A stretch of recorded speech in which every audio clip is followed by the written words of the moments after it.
அதுக்காகத்தான் சொல்றேன், பெத்தவங்க வைத்திருச்சல கொட்டிக்க கூடாதுன்னு. ஏய் பாரா, தாய் வயிறு எரிஞ்சா நீ தானாவே எரிஞ்சிடு. சும்மா அவட சொல்லி வச்சிருக்காங்க பெரியவங்க, தாய் சேர்ந்தது ஒரு கோயில் இல்லைன்னு.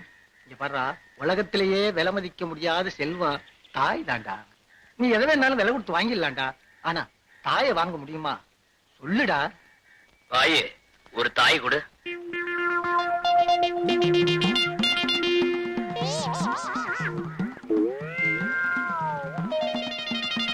திருத்தவே முடியாதுடா.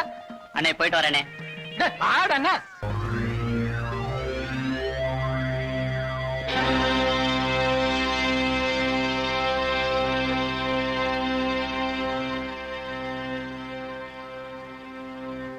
எங்க ஸ்ட்ரைக்கர் பயன் என்னாச்சு?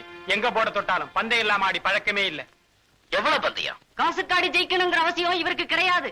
ஏன்னா இவங்க அப்பா தான் பக்கத்து ஊர் எம்எல்ஏ.